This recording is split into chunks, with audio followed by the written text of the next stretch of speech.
Hi, this is Jeff Lovett, and there's a very good chance you're watching this video because you saw it on Facebook or Twitter or maybe even on my LinkedIn page. Social media is no longer just something that people use to share photos of their grandkids or what they had for breakfast. It is fast becoming the place where we go to promote our business. But while more than 85% of national brands have a Facebook page, still less than 40% of small businesses are using Facebook. And the ones that are on social media use it sporadically and, for the most part, ineffectively. Well, we're about to change that.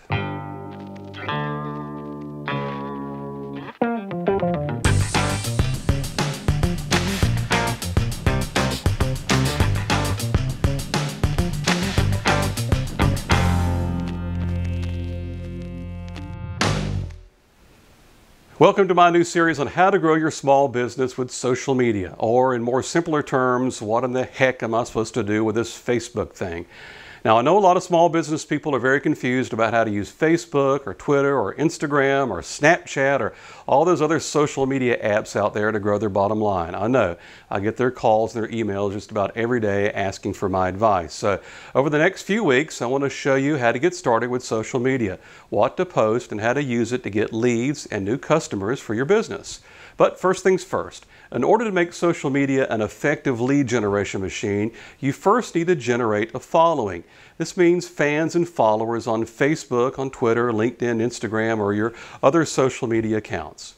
Now, the more fans and followers you have on your social media presence, the better reach you'll have. And the better reach means the potential to generate more leads. So at the very core of social media for lead generation, you must take steps to increase your reach. Yes, you can buy your first few hundred followers with contests and giveaways and promotions, but the key to high-quality social followers is to actually earn your fans and followers. Why?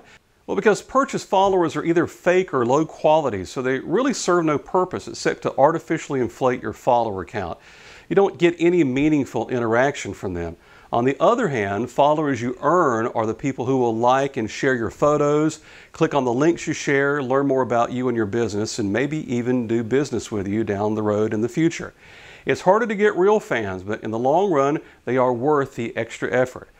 So let's get started. If you want to be successful with social media, then you need to stop and resist. Yep, the first thing is just to stop and resist the urge to sign up for a bunch of social channels and start slinging a bunch of photos and sales offers on them.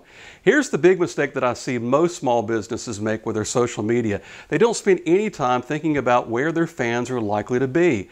Our first instinct is to think everyone is on Facebook, so we just sign up for Facebook and start posting away.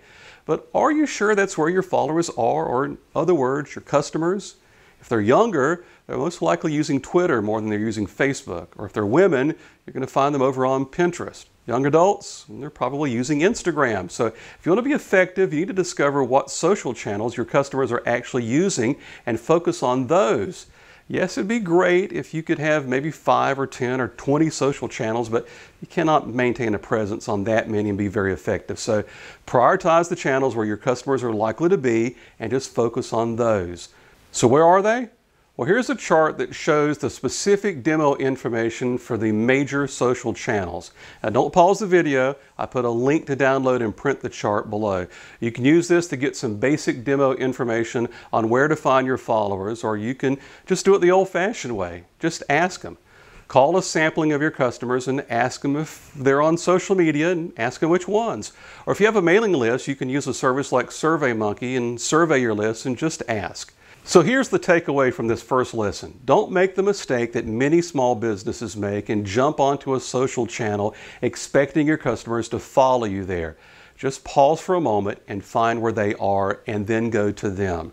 Remember, social media is about having a conversation with people, and you can't have a conversation with an empty room. So before you start talking, find where your customers are having their conversations, and then you're ready to join them.